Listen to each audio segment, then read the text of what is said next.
तो स्टार्ट कर रहे हैं हम, है ना। मैं ऑडिबल तो हुई तो यहाँ पे जो फर्स्ट मॉड्यूल है ये हमारा इंडियन पॉलिटी के साथ हम डील करेंगे यहाँ पे। तो जो फर्स्ट है थोड़ा एब्स्ट्रैक्ट काइंड ऑफ मॉड्यूल ये रहेगा, जो फर्स्ट मॉड्यूल रहेगा। इसमें मैं कॉन्स्टिट्यूशन क्यों जरूरी है, क्यों कॉन्स्टिट्यूशन आया, वगैरह इन सब चीजों की बात करेंगे। बिकॉज आपको पता है कि क्वेश्चन जो है 0-1 फॉर्मेट में नहीं आते हैं यूपीएससी के अंदर। प्रीलिम्स के अंदर ऐसा कोई नहीं पूछेगा कि कितने अनुच्छेद हैं, कितने आर्टिकल्स हैं, काइंड ऑफ कितने शेड्यूल्स वगैरह हैं ना, ऐसा कोई नहीं पूछेगा। तो ऐसे में जो क्वेश्चंस है वो क्वालिटी वाले होते हैं। तो हमको निटिगिटी में चीजों की फीलिंग होना जरूरी है, पता होना जरूरी है कि एक्चुअली में क्या करने की कोशिश कर रहा है हमारा कॉन्स्टिट्यूशन जो है वो। इन सभी चीजों को जानना जरूरी है। तो हम थोड़ा उस तरीके से स्टार्ट करेंगे। इंट्रोडक्टरी लेक्चर है, स्टार्टिंग का लेक्चर है, तो यहाँ पे हम कॉन्स्टिट्यूशन को जानेंगे। देन नेक्स्ट लेक्चर से हमारा रियल में जो कॉन्स्टिट्यूशन है वो स्टार्ट होगा। तो जो मैं आपको पीडीएफ बता देता हूँ नेक्स्ट लेक्चर की भी। तो इसमें हम स्टार्ट करेंगे तब हम रेगुलेटिंग एक्ट वगैरह इन सब चीजों से स्टार्ट करेंगे। लेकिन फर्स्ट ऑफ ऑल हम एक कॉन्स्टिट्यूशन की फीलिंग लेते हैं कि कॉन्स्टिट्यूशन होता क्या है। तो इसके लिए हम जो है स्टार्ट करते हैं। तो जब हम स्टार्ट कर रहे हैं तो हमको ये देखना जरूरी है कि कॉन्स्टिट्यूशन क्या है, कैसे है, और क्यों रिक्वायरमेंट रही कॉन्स्टिट्यूशन की। ठीक है, इन सभी चीजों को हम यहाँ पे देखेंगे। तो कुछ फंडामेंटल क्वेश्चंस हमारे दिमाग में आने चाहिए जब हम कॉन्स्टिट्यूशन को पढ़ने के लिए जाते हैं कि what is a constitution, what are its function, function क्या होते हैं कॉन्स्टिट्यूशन के, क्यों जरूरी है, कौन सा रोल प्ले करता है सोसाइटी के अंदर। ठीक है, और किस तरह से जो कॉन्स्टिट्यूशन है वो हमारी डेली लाइफ को और एवरीडे के जो हमारे एफर्ट्स होते हैं, जो इंडिविजुअल लेवल पे जो हम लोग होते हैं, तो किस तरह से वो हमको इम्पैक्ट करता है। इन सभी चीजों को हमको थोड़ा सा आइडिया होना जरूरी है, क्योंकि क्वेश्चंस डेफिनेशन पे बन सकते हैं, क्वेश्चंस फीलिंग्स के ऊपर बन सकते हैं, काइंड ऑफ, है ना, कि किस तरह से चार स्टेटमेंट दी जा सकती है, more correct statement, more correct represent क्या कर रहा है कॉन्स्टिट्यूशन को। इस तरह से भी क्वेश्चंस बन सकते हैं, एब्स्ट्रैक्ट काइंड ऑफ। तो वहां पे जितने ज्यादा हमारे फंडा क्लियर होंगे और जो हमारे कॉन्सेप्ट जितने ज्यादा क्लियर होंगे, जितनी ज्यादा हमको फीलिंग होगी, उतना ज्यादा हमको बेनिफिट होगा अटेम्प्ट करने के अंदर। तो हम देखते हैं कि स्टार्ट करते हैं आज, और ये देखते हैं कि फंक्शन क्या क्या है कॉन्स्टिट्यूशन के। तो यहाँ पे मैंने हेडलाइन के तौर पे लिखा हुआ है, जो हेडलाइन है वो है constitution allows coordination and assurance. तो ये जो मैंने कीवर्ड लिखा है कि कॉन्स्टिट्यूशन अलाउ करता है कोऑर्डिनेशन को एंड अश्योरेंस को, तो कौन सा कोऑर्डिनेशन, कौन सा अश्योरेंस, किसकी मैं बात कर रहा हूँ। तो देखते हैं हम। देखो, किसी भी कंट्री के अंदर ऐसा तो है नहीं कि केवल एक ही रेस रहती है, एक ही टाइप के लोग होते हैं। तो लार्ज ग्रुप ऑफ जो पीपल है ना, डिफरेंट काइंड ऑफ जो रिलीजन्स को फॉलो करते हैं, उनका जो एलिजियंस होता है डिफरेंट काइंड्स ऑफ रिलीजन की तरफ होता है, डिफरेंट काइंड्स ऑफ फेथ की तरफ होता है। ठीक है, जैसे हम हमारे इंडिया की यदि बात करते हैं तो कुछ लोग हिंदू हैं, कुछ लोग मुस्लिम हैं, क्रिश्चियंस हैं, और भी यदि हम बात करें तो और दूसरे तरीके से हम कैटेगरी बना सकते हैं, लाइक कुछ लोग पुअर है, कुछ रिच हैं, है ना। डिफरेंट काइंड्स ऑफ डाइवर्सिटी है कंट्री के अंदर। ठीक है, तो ऐसी कंडीशन के अंदर जब इतनी ज्यादा डाइवर्सिटी है, तो और उन सभी को एक ही सोसाइटी में रहना है, एक साथ ही फ्लरिश करना है, एक दूसरे का सपोर्ट करना है, एक दूसरे के ऊपर डिपेंड भी रहना है। तो इन दैट सिचुएशन, ठीक है, कॉपरेशन तो बहुत ज्यादा जरूरी है। उस कॉपरेशन को हम कैसे इंश्योर करेंगे। ठीक है, और कब एक जो है काफी सारे जो ग्रुप्स हैं, ठीक है, उनको एक सिंगल आइडेंटिटी देनी पड़ेगी, तब जाके वो टुगेदर पीसफुली रह पाएंगे ना। तो इन सभी का जो आंसर है ना, वो कहीं ना कहीं पे हमें किस चीज के अंदर मिलता है कि इस टुगेदरनेस को कैसे इंश्योर किया जाए। ये टुगेदरनेस तभी इंश्योर हो सकती है जबकि कुछ बेसिक रूल्स हो जिसको सभी लोग एग्री कर रहे हो और जिसके बिहाफ पे सभी को गवर्न किया जा रहा हो। ठीक है, जितने भी ग्रुप्स है, भले ही वो वैरायटी ऑफ ग्रुप्स हो सकते हैं, बट कुछ रूल्स हों, कुछ सम बेसिक रूल्स हों जिनको कि सभी लोग स्वीकार कर रहे हों। ठीक है, तो why will the group need certain basic rules. अब ये क्वेश्चन आता है कि सर्टेन बेसिक रूल्स की रिक्वायरमेंट क्यों होती है ग्रुप्स को। ठीक है, तो इसके पीछे का रीजन है कि जो because every individual would be insecure because they would not know what the other member of the group could do to the each other, मतलब could do to each other। कुल मिला के हर कोई एक इंडिविजुअल इनसिक्योर हो सकता है, anarchy की कंडीशन हो सकती है यदि वेल सेटल्ड रूल्स नहीं होंगे तो। ठीक है, तो एक अनार्की की सिचुएशन हो सकती है, तो उस चीज को रोकने के लिए ये चीज बहुत ज्यादा जरूरी है कि कुछ वेल सेटल्ड रूल्स हो। ठीक है, तो इन वेल सेटल्ड रूल्स को हमको फॉर्मुलेट करना पड़ेगा, बनाना पड़ेगा। ठीक है, और उनको लीगली इन्फोर्सेबल भी बनाना होगा। ठीक है, जिससे अश्योरेंस मिल सके सभी लोगों को दैट अदर्स, जो दूसरे लोग हैं, others will also follow these rules certainly. ठीक है, दूसरे लोग भी सर्टेनली इन रूल्स को फॉलो करेंगे, इस चीज का अश्योरेंस मिल पाए ताकि।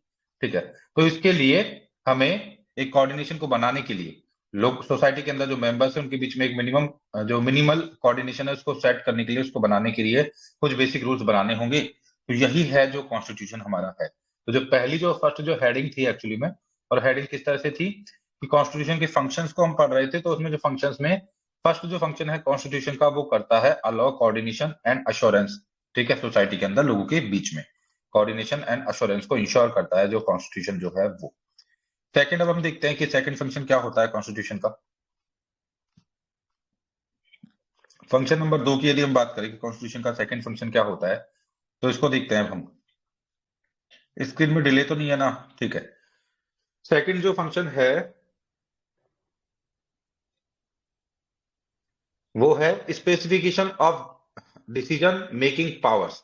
तो डिसीजन मेकिंग पावर किसके पास रहेगा उसका स्पेसिफिकेशन को भी इंश्योर करता है कॉन्स्टिट्यूशन। अब देखते हैं कि किस तरह से इसको रिकॉर्ड करके देखते हैं कि ये कैसे होता है। A constitution is defined as a body of fundamental principles according to which a state is govern और कॉन्स्टिट्यूटेड। तो ये कुल मिला के क्या होता है, कुछ फंडामेंटल प्रिंसिपल्स होते हैं जिसके हिसाब से स्टेट को गवर्न किया जाना है और स्टेट को कॉन्स्टिट्यूट करना है, ठीक है। But what should these fundamental rules be and what makes them fundamental. But ये फंडामेंटल रूल्स क्या होने चाहिए और कौन इनको फंडामेंटल बनाएगा? The constitution has to provide answer to these questions. It specifies the basic allocation of power in a society. तो constitution क्या करता है? Basic allocation of power in the society करता है, ठीक है। It decides who gets to decide what the laws will be. For example, in a monarchical constitution, देखो different kinds of constitution हो सकते हैं, है ना। जैसे मोनार्कियल हो सकता है कॉन्स्टिट्यूशन, जैसा हमारा जो यहाँ पे डेमोक्रेटिक सिस्टम है तो हमारा डेमोक्रेटिक कॉन्स्टिट्यूशन एक तरीके का। तो मोनार्कियल जो कॉन्स्टिट्यूशन होता है उसमें मोनार्क जो होता है वो डिसाइड करता है। हमारे यहाँ पे प्रियम्बल में क्या लिखा हुआ है कि हमारे लोग डिसाइड करेंगे, ठीक है। इन सम कॉन्स्टिट्यूशन लाइक सोवियत यूनियन का जो कॉन्स्टिट्यूशन था उसमें सिंगल पार्टी हुआ करती थी और वहां पे पावर सिंगल पार्टी के द्वारा डिसाइड किया जाता था। वहीं पे जब हम बात करते हैं डेमोक्रेटिक कॉन्स्टिट्यूशन की जो कि हमारा भी है, तो ये क्या है? Democratic constitution broadly speaking the people get to decide. तो हमारे यहाँ पे लोगों के द्वारा डिसाइड किया जाता है कि कौन से लॉ बनेंगे, है ना। तो इनडायरेक्टली हमारे यहाँ पे लोग ही डिसाइड करते हैं क्योंकि हमारे द्वारा चुने हुए जो प्रतिनिधि है वही जाके लॉज बनाते हैं पार्लियामेंट के अंदर, ठीक है। तो लोगों ने ही डिसाइड किया। और डेमोक्रेटिक जो कॉन्स्टिट्यूशन है उसके अंदर लोगों ने डिसाइड किया है लॉ क्या बनेंगे वो। How should the people decide? लोगों को कैसे डिसाइड करना है?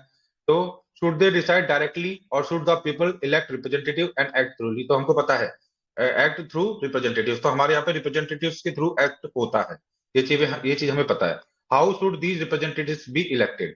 तो ये कैसे इलेक्ट किए जाएंगे हमको पता है। हमारे यहाँ पे इलेक्शंस कैसे होते हैं और किस तरह से राज्यसभा लोकसभा के इलेक्शंस होते हैं और विधानसभा के इलेक्शंस होते हैं, तो ये हमें सभी को पता है ना।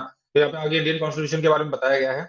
इंडियन जो कॉन्स्टिट्यूशन है वो क्या करता है? Answers these questions by providing for a parliament. तो हमारे यहाँ पे पार्लियामेंट्री सिस्टम बनाया हुआ है which gets to decide the laws and the policy. तो हमारे यहाँ पे पार्लियामेंट ये भी कॉन्स्टिट्यूशन से ही ड्रॉ हो रहा है, लेकिन सब कुछ कि भाई पार्लियामेंट है वो लॉज बनाएगी, ये कॉन्स्टिट्यूशन से ही निकल रहा है। This parliament is itself to be organize in a particular manner which is again decided by the constitution. तो पार्लियामेंट जो होगी वो ऑर्गेनाइज करेगी पर्टिकुलर मैनर के अंदर चीजों को, और ये भी डिसाइड किया जाएगा कॉन्स्टिट्यूशन के द्वारा ही। तो पार्लियामेंट भी एक पर्टिकुलर मैनर होगा, वैलिड फंक्शन होगा, उसी के बिहाफ पे चीजों को करेगी और ये डिसाइड किया जाएगा कॉन्स्टिट्यूशन के द्वारा ही। तो this is another function of constitution. तो ये दूसरा फंक्शन है कॉन्स्टिट्यूशन का। It is an authority that constitutes the government in the first place. तो ये वो अथॉरिटी रखती है जो कि कॉन्स्टिट्यूट करती है गवर्नमेंट को इन द फर्स्ट प्लेस। तो कॉन्स्टिट्यूशन का ये भी फंक्शन है। The second function of the constitution is to specify who has the power to make decisions in a society. और सेकंड नंबर पे क्या काम है? तो मतलब कुल मिला के घुमा फिरा के बात वही है जो समझ आ रही है कि कॉन्स्टिट्यूशन से ही चीजें ड्रॉ हो रही है कि लॉ कौन बनाएगा, कौन डिसाइड करेगा कि किसको लॉ बनाने हैं। और पार्लियामेंट जैसे हमने डिसाइड की है हमारे यहाँ पे कि लॉ बनाएगी, तो पार्लियामेंट को क्या प्रोसीजर के थ्रू वो लॉ बनाएगी वगैरह वगैरह, इन सब चीजों को कॉन्स्टिट्यूशन ही डिसाइड करता है कहीं ना कहीं पे। तो this is also a function of constitution. Third number का फंक्शन देखते हैं अब हम कि तीसरे नंबर का फंक्शन क्या है कॉन्स्टिट्यूशन का, इस चीज को भी देख लेते हैं। तो limitations on the power of the government. तो ये लिमिट भी करती है गवर्नमेंट की पावर को, है ना। कॉन्स्टिट्यूशन लिमिट करता है। ऐसा नहीं होता है कि लिमिटलेस पावर हो जाएगी गवर्नमेंट के पास, तो गवर्नमेंट की पावर को लिमिट करने का काम भी कॉन्स्टिट्यूशन करेगा। तो इसमें बोला गया है let us consider that the government has been created and it is passing laws which are totally unfair. ठीक है, हम एक सिनेरियो लेते हैं, एक सीन लेते हैं, एक सिचुएशन लेते हैं। मान लो कि गवर्नमेंट बन चुकी है, इलेक्ट हो चुकी है, अब वो कुल मिला के क्रिएट होने के बाद में पूरी तरह से अनफेयर लॉज बना रही है, ठीक है। ऐसी सिचुएशन के अंदर, और दूसरा सिचुएशन क्या ले रहे हैं, let us assume that it prohibited you from practising your religion. और पार्लियामेंट ने कुल मिला के ऐसे लॉज बना दिए, सॉरी गवर्नमेंट ने ऐसे लॉज बना दिए कि आपको आपके रिलीजन को फॉलो करने से रोक रहा है। मान लो ऐसे ऐसे लॉ हैं जो कि आपको आपके धर्म को फॉलो करने से रोक रहे हैं। It says that you are not free to think certain song, आपको गाना नहीं गाना है, कुछ स्पेसिफिक सॉन्ग नहीं गाने हैं, ऐसा यदि बोल रहा है आपका गवर्नमेंट के द्वारा बनाया हुआ कानून, you are not allowed to practice a certain profession. तो in such cases individuals liberty has been encroach by the government. तो गवर्नमेंट ने इंडिविजुअल की लिबर्टी को एनक्रोच कर दिया है। Here constitution comes into play by limiting the power of the government. तो यहाँ पे कॉन्स्टिट्यूशन अब अपना खेल दिखाएगा, जैसे कि हमने बेसिक स्ट्रक्चर डॉक्ट्रिन भी देखी है, कॉन्स्टिट्यूशन की जो फीलिंग है, तो वहां पे कॉन्स्टिट्यूशन लिमिट करेगा पावर ऑफ द गवर्नमेंट को। तो गवर्नमेंट जो पूरी तरह से लिमिटलेस नहीं हो सकती है, उसको रेस्ट्रिक्ट करेगा, उसको रेगुलेट करेगा, उसको लिमिट करेगा आपका कॉन्स्टिट्यूशन। तो ये भी काफी एक इंपॉर्टेंट फंक्शन है कॉन्स्टिट्यूशन का। तो यहाँ पे क्वेश्चन आ सकता है, पहले भी आया है ऐसा कुछ क्वेश्चन, कि जो कॉन्स्टिट्यूशन होता है वो लिमिट करता है पावर को। प्रीलिम्स के अंदर में भी पॉसिबल पहले क्वेश्चन आया है और आगे भी आ सकता है कि कॉन्स्टिट्यूशन पावर को लिमिट भी करता है गवर्नमेंट की। The most common way of limiting the power of the government is to specify certain fundamental rights. तो कुछ फंडामेंटल राइट्स दिए गए हैं, उन फंडामेंटल राइट्स को हमें कॉन्स्टिट्यूशन ने प्रोवाइड किया है। इसके थ्रू कुल मिला के लिमिट किया जाता है पावर ऑफ गवर्नमेंट को, उसको लिमिटलेस होने से रोका जाता है। ठीक है, दैट कि हम सभी जो सिटीजन्स हैं, वो सभी लोग जो हैं, उनके जो कुछ बेसिक फंडामेंटल राइट्स हैं उनको गवर्नमेंट वायलेट नहीं कर सकती है। इसका प्रोविजंस कॉन्स्टिट्यूशन के अंदर किए गए। ठीक है, तो सो द थर्ड फंक्शन, जो हमने थर्ड नंबर का फंक्शन देखा अभी कॉन्स्टिट्यूशन का, constitution is to set some limits on what the government imposes on its citizen. ठीक है, तो लिमिट को लिमिट करता है, ये थर्ड नंबर का आपका फंक्शन हो गया। अब देखते हैं आपका कॉन्स्टिट्यूशन का फोर्थ नंबर का फंक्शन क्या है। तो ये है aspirations and goals of a society. तो ये एस्पिरेशंस एंड जो गोल्स हैं सोसाइटी के, उनको भी फुलफिल करता है कॉन्स्टिट्यूशन। कैसे करता है देखो, most of the older constitution limited themselves largely to allocating decision making power and setting some limits to the government's power. ठीक है, दोबारा देखते हैं इस लाइन को क्या बोलना चाह रही है line. Most of the older constitutions limited themselves largely to allocating decision making powers and, तो बताया जा रहा है कि पहले के टाइम में जो कॉन्स्टिट्यूशंस थे पुराने टाइम में, उन्होंने अपने आप को लिमिट कर रखा था गवर्नमेंट को लिमिट करने के लिए। मतलब गवर्नमेंट कुल मिला के ज्यादा पावर्स को यूज में लिया करती थी और ये लिमिट नहीं कर पाते थे गवर्नमेंट को। हाउएवर, यद्यपि जो आपका इंडियन कॉन्स्टिट्यूशन है वो फाइनेस्ट एग्जांपल है एज इट, लेकिन ये सब हुआ करता था, लेकिन इंडिया का कॉन्स्टिट्यूशन है वो कोई काफी अच्छा एग्जांपल है। Provides for enabling in framework for the government to do certain positive things. लेकिन हमारे यहाँ पे सर्टेन पॉजिटिव थिंग्स को करने के लिए इनेबल करता है गवर्नमेंट को हमारा जो कॉन्स्टिट्यूशन है। तो मतलब हमने जैसे डीपीएसपी की बात करते हैं, फंडामेंटल राइट्स की बात करते हैं, तो उनके अंदर काफी हद तक इस चीज को इंश्योर किया जाता है। जो फोर्थ फंक्शन जो है ना, aspirations and goals of a society, उसको इंश्योर करता है हमारा जो कॉन्स्टिट्यूशन है काफी हद तक, फंडामेंटल राइट्स, डीपीएसपी वगैरह इन सब चीजों के थ्रू। तो it takes some positive measures to overcome the inherent forms of inequality and deprivations prevalent in the society। तो हमारी जो इनहेरेंट हमारी सोसाइटी के अंदर जो इनिशियली में इनइक्वलिटीज वगैरह थी, डेप्रिवेशंस वगैरह थे, उन सभी को दूर करता है हमारा कॉन्स्टिट्यूशन। उसके लिए मेजर्स भी लेता है, जो कि डीपीएसपी एंड फंडामेंटल राइट्स के अंदर हम देखते भी हैं। The framers of Indian constitution thought that each, जो जितने भी इंडिविजुअल्स हैं in the society should have all that is necessary for them to lead a life that is minimum dignity and social self respect. तो minimum dignity and social self respect को ensure करने के लिए जो भी चीजें जरूरी है वह सभी चीजें कॉन्स्टिट्यूशन के अंदर इंश्योर की जाए। ये हमारे जो कॉन्स्टिट्यूशन मेकर्स थे उन्होंने इस चीज का ध्यान रखा है। तो इंडियन कॉन्स्टिट्यूशन इसका काफी अच्छा एक एग्जाम्पल है, जो कि सोसाइटी की जो एस्पिरेशंस है उनको फुलफिल करने की तरफ मतलब एक कोशिश है काफी बड़ी। तो these provisions have the support of the preamble in our constitution and these provisions are found in the section of, तो ये प्रोविजंस कहाँ पे मिलते हैं जिसके थ्रू एस्पिरेशंस ऑफ सोसाइटीज को फुलफिल करने की कोशिश की जाती है। तो ये फंडामेंटल राइट्स के अंदर मिल जाएंगे, प्रोविजंस डीपीएसपी के अंदर मिल जाएंगे, है ना। और उसके अलावा the fourth function of the, अब जो हम फोर्थ फंक्शन पढ़ रहे हैं ना यहाँ पे, the fourth function of the constitution is to enable the government to fulfil the aspiration of a society. तो ये भी फंक्शन, तो कभी क्वेश्चन ये आ सकता है मेंस के अंदर भी, क्वेश्चन ये आ सकता है कि बताइए कि क्या फंक्शंस हैं कॉन्स्टिट्यूशन के। तो आपको वहां पे ये सब चीजें भी लिखनी पड़ेंगी और यहाँ से प्रियम्बल सॉरी पीटी के अंदर भी क्वेश्चन बन सकता है कि क्या कॉन्स्टिट्यूशन लिमिट करता है गवर्नमेंट को। तो बिल्कुल लिमिट करता है और फंडामेंटल राइट्स के थ्रू लिमिट करता है काइंड ऑफ। तो इस तरीके का क्वेश्चन पहले भी शायद आ रखा है और आगे भी आ सकता है। तो कुल मिला के एक जस्ट सोसाइटी बन सके, न्यायपूर्ण एक समाज बन सके, इसके लिए कोशिश करता है हमारा कॉन्स्टिट्यूशन। अब हम आगे देखते हैं पांचवा फंक्शन क्या है कॉन्स्टिट्यूशन का। तो फंडामेंटल आइडेंटिटी ऑफ द, तो कॉन्स्टिट्यूशन क्या है, फंडामेंटल आइडेंटिटी है लोगों की, fundamental identity of the people है कॉन्स्टिट्यूशन। ये कैसे है इसको देखते हैं। तो finally and perhaps even most importantly the constitution express the fundamental identity of a people. किस तरह से, this means that sorry, this means the people as a collective entity come into being only through the basic constitution. ठीक है, तो हम यहाँ पे आपको पता है कि हमारा कॉन्स्टिट्यूशन, हमारा जो प्रेम्बल है उसमें भी लिखा गया है कि जो जितना भी पावर ड्रॉ हो रहा है वो लोगों से हो रहा है। तो इस तरह से एक लोगों को फंडामेंटल आइडेंटिटी भी प्रोवाइड करता है हमारा जो कॉन्स्टिट्यूशन है। वही सब इसमें लिखा गया है, one has many sets of identities, किसी की बहुत सारी आइडेंटिटीज हो सकती है that exist prior to the constitution, क्योंकि कॉन्स्टिट्यूशन से पहले थी। But by agreeing to certain basic norms and principle, constitution one's basic political identity. तो हम सभी की एक बेसिक पॉलिटिकल आइडेंटिटी प्रोवाइड करता है हमको जो कॉन्स्टिट्यूशन है। तो हमें ये बांधता है, हमें ये इकट्ठा करता है, हमें ये वननेस देता है ना। जो कॉन्स्टिट्यूशन होता है तो एक basic basic political identity provide करता है हम सभी लोगों को। तो बाद में लिखा हुआ है the constitution sets authoritative constraints upon what one may or may not do. It defines the fundamental values in a society that we may not trespass. मतलब कि कुल मिला के सोसाइटी के अंदर जो फंडामेंटल कुछ वैल्यूज है उनको डिसाइड करता है कॉन्स्टिट्यूशन, जिनको कि ट्रेसपास मतलब जिनको कि उल्लंघित नहीं किया जा सकता है, जिनको कि उल्लंघन जिनका कि नहीं किया जा सकता है एक तरह से। ओके, तो अब आगे देखते हैं फर्दर हम।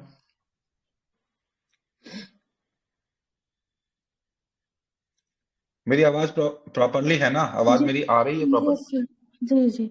Okay okay.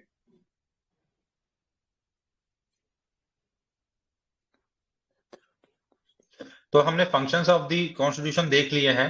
अब हम देखते हैं the authority of the constitution ना। कॉन्स्टिट्यूशन की अथॉरिटी को जानते हैं हम कि क्या है अथॉरिटी ऑफ द कॉन्स्टिट्यूशन। तो काफी इंपॉर्टेंट है ये सब चीजें, और यहाँ से क्वेश्चन बन सकते हैं मेंस के अंदर, प्री के अंदर, दोनों के अंदर। तो देखते हैं कि अथॉरिटी ऑफ कॉन्स्टिट्यूशन क्या है।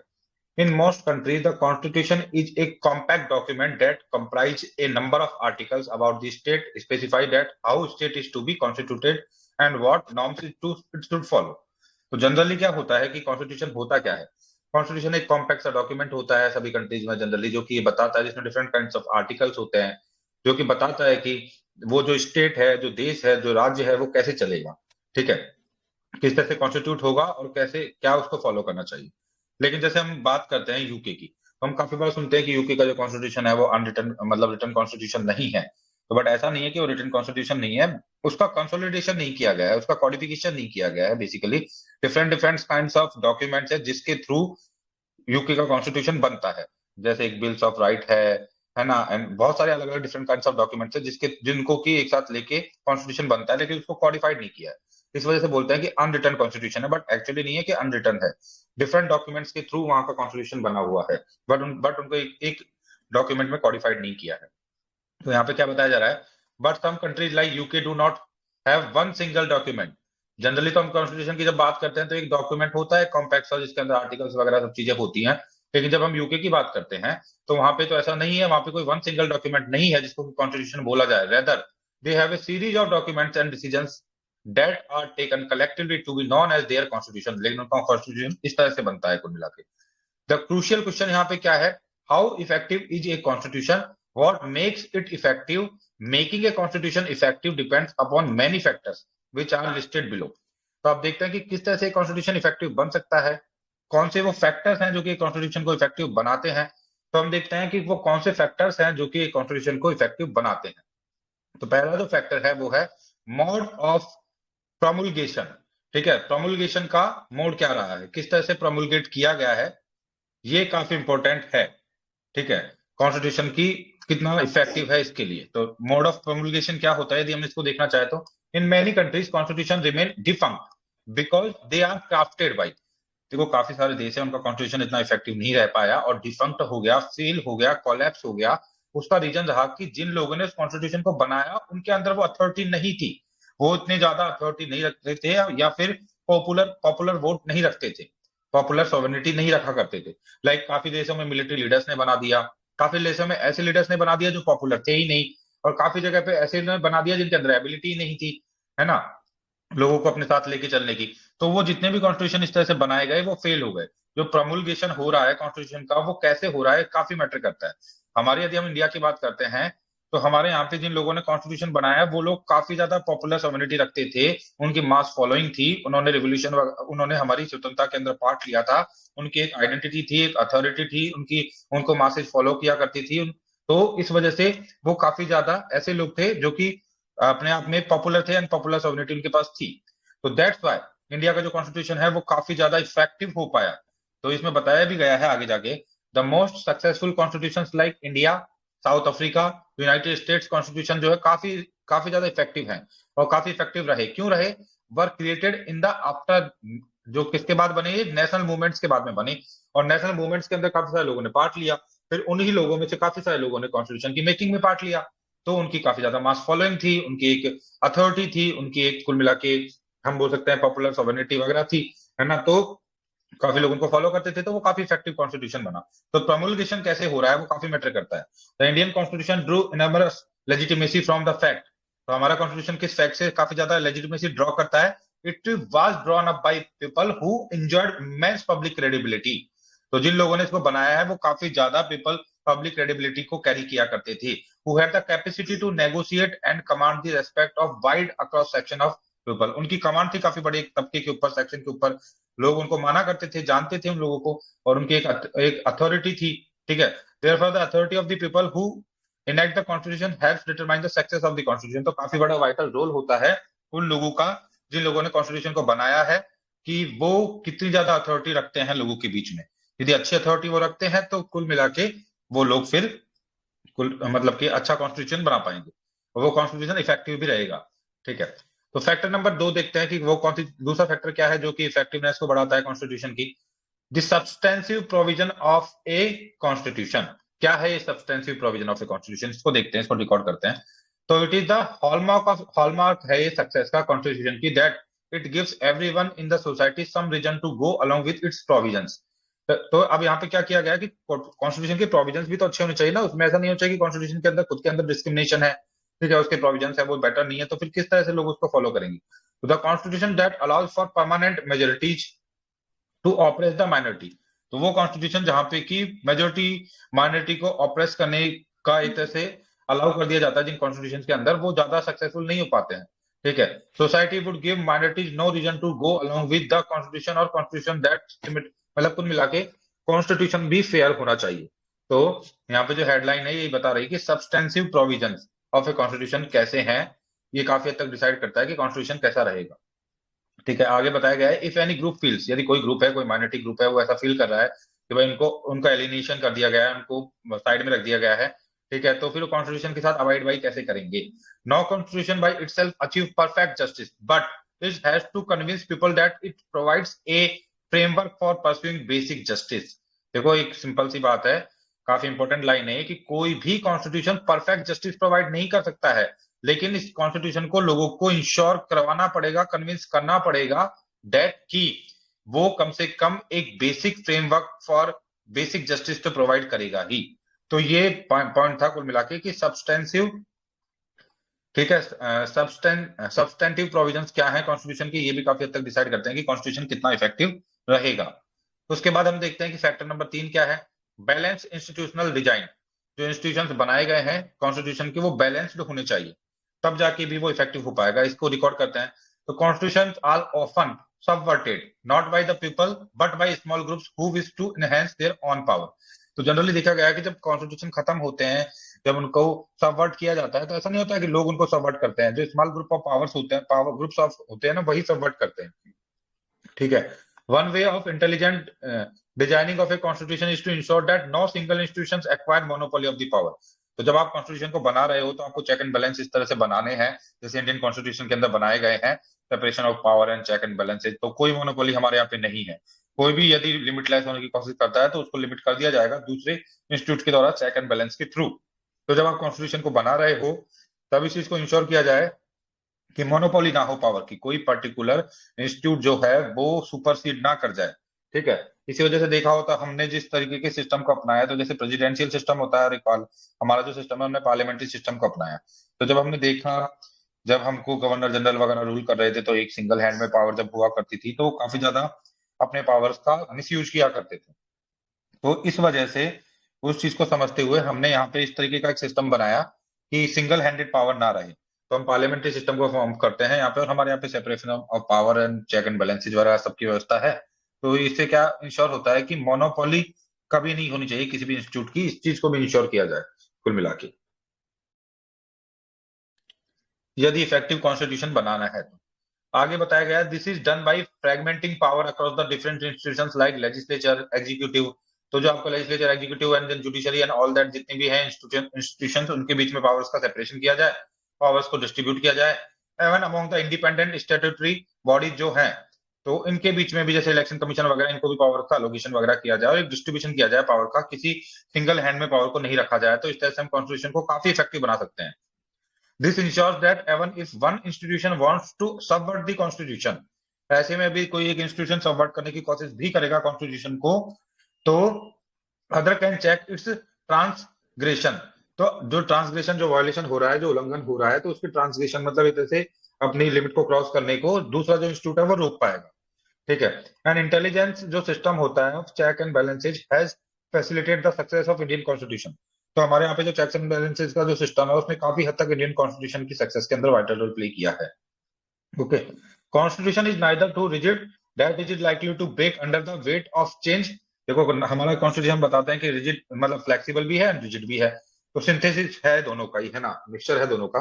तो होना चाहिए इस तरीके का कॉन्स्टिट्यूशन है जिसको सक्सेसफुल होना है। तो then successful constitution strike the right balance between preserving core values and adapting to new circumstances। और ऑर्गेनिक होना चाहिए, बदलाव के साथ बदल सके ऐसा कॉन्स्टिट्यूशन होना चाहिए। एकदम स्टबर्न जैसा नहीं, एकदम मतलब काइंड ऑफ स्टबर्न तो मतलब जिद्दी लोगों के लिए बोलते हैं, बट मतलब इतना रिजिड नहीं होना चाहिए कि उसके अंदर परिवर्तन किए ही ना जा सके। तो जो कॉन्स्टिट्यूशन अपने आप को सर्कमस्टेंसेज के अनुसार बदल पाएगा वो लंबी रेस तक चलेगा, लंबा रह पाएगा। और इंडियन जो कॉन्स्टिट्यूशन है काफी अच्छे से इसके ऊपर सफल हो रहा है। फाइनली दिखा मतलब और भी जो पॉइंट है उनमें बताया गया है कि the Indian Constitution by striking a balance between the possibility to change the provisions and the limits on such changes, it has ensured that it will survive as a document respected by the people, and this is why the Indian Constitution is otherwise known as the living document। तो हमारे constitution को living document भी बोला जाता है। क्यों? क्योंकि हम जो है ऑर्गेनिकली जिस तरह से चेंज होती है सोसाइटी, उस तरीके से अपने कॉन्स्टिट्यूशन के जो प्रोविजन है उनको काफी हद तक चेंज कर लेते हैं। तो इस वजह से हमारा कॉन्स्टिट्यूशन इतने लंबे टाइम तक सर्वाइव कर पाया है। तो ये हमारा मॉड्यूल नंबर 1 था, जिसके अंदर हमने मेजरली क्या पढ़ा है। मेजरली हमने जिसके अंदर जिन चीजों को जानने की कोशिश की है वो चीजें हैं, मैं आपको बता दूं। इसमें हमने अब नेक्स्ट लेक्चर से हम जो है मॉड्यूल नंबर 2 स्टार्ट करेंगे, लेकिन इसके अंदर हमने जो जाना वो देखा हमने कॉन्स्टिट्यूशन क्या है, क्यों जरूरी है कॉन्स्टिट्यूशन, और कॉन्स्टिट्यूशन के फंक्शंस क्या क्या होते हैं, क्या क्या काम करता है कॉन्स्टिट्यूशन। उसके बाद किसी कॉन्स्टिट्यूशन के इफेक्टिव होने के लिए क्या क्या चीजें उसके अंदर होनी चाहिए कि वो लंबे टाइम तक सर्वाइव कर पाए। ठीक है। तो this is all about this module actually.